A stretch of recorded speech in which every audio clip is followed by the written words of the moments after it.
On பண்ணிட்டேன். எந்நாட்டவர்க்கும் இறைவா போற்றி. அனைவருக்கும் இன்னைக்கு உங்களுக்கு நான் சொல்ல கடமைப்பட்டிருக்கிறேன். இன்னைக்கு அன்னாபிஷேகங்கிறது ஒரு சிறப்பு வாய்ந்த நாள். அது ஐப்பசி பௌர்ணமி அன்னைக்கு தான் வரும். இன்னைக்கு என்ன விசேஷம் அப்படின்னா, அதாவது இறைவன் ஈசன் வந்து எல்லாத்துக்கும் உலகத்தில் இருக்கிற இந்த பிரபஞ்சத்தில் இருக்கிற அத்தனை பேர்த்துக்கும் படியிருக்கிற நாள். நீங்க கேள்வி கூட கேட்கலாம், ஏதாவது டவுட் இருந்தா கூட கேளுங்க. சோறு கண்ட இடம் சொர்க்கம் சொல்றாங்கல்லம்மா, அதுக்கான விளக்கம். சொர்க்கம் அப்படின்னு சொல்றாங்க.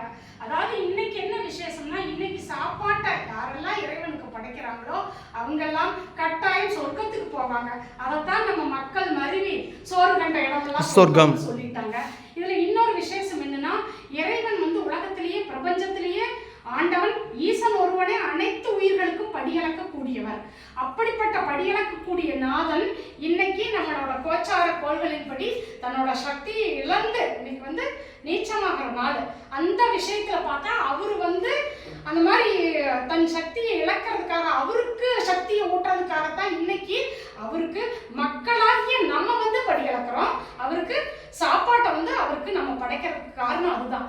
அவருக்கு இன்னைக்கு நீங்க சக்தியை ஊட்டிட்டீங்கன்னா அவர் வருஷம் பூரா உங்களுக்கு சக்தி ஊட்டிடுவார். அந்த சக்தியை நம்ம அதுக்கு தான் இன்னைக்கு அன்னத்துக்கு மெயினா முக்கியத்துவம் கொடுத்து சக்தியை அவருக்கு ஏத்தணும். இந்த பிரபஞ்சத்தில் இருக்கிற சக்தியெல்லாம் அவர் நமக்கு வாங்கி கொடுத்து மிக சிறப்பான வாழ்க்கையும் அஷ்ட ஐஸ்வர்யங்களையும் சகல சௌபாகியத்தையும் என் அப்பன் ஈசன் அனைவருக்கும் கொடுப்பார். இன்னைக்கு நம்மளோட கோயில விசேஷமான நாள் என்னன்னா, இன்னைக்கு நம்ம தம்பி செல்வகுமார் மூலமா பாலாம்பிகை இங்க வந்திருக்கிறாங்க. இன்னைக்கு சிறப்பா அன்னாபிஷேகத்துக்காக இன்னைக்கு அவரு தான் இதை வந்து கொண்டு வந்து சேர்த்தவர். பாலாம்பிகை ரொம்ப நாளா நமக்கு சுவாமி கனவுல வந்து சொல்லி, வைஷ்ணவ தேவி ஜம்மு காஷ்மீர் இருந்து வைஷ்ணவ தேவி வந்து இங்க தென்னிந்தியாவில் பிறந்து வளர்ந்ததுனால இங்க வந்து நீங்க குடிகொண்டோம்னா எல்லாத்துக்கும் வரம் கொடுக்கறதா அவங்க சொன்னதுனால இன்னைக்கு அதன் கூற்றுப்படி இன்னைக்கு பாலா வைஷ்ணவ தேவியை நம்ம பிரதிஷ்டை பண்ணியாச்சு.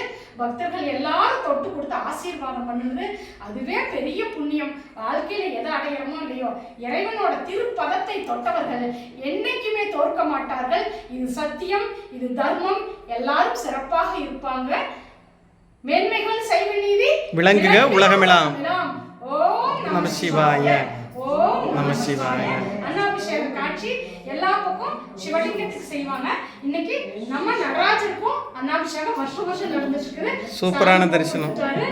அப்படியே ஈஸ்வரா எல்லாரும் காட்டுங்க. வாழ்க வளமுடன். நன்றி.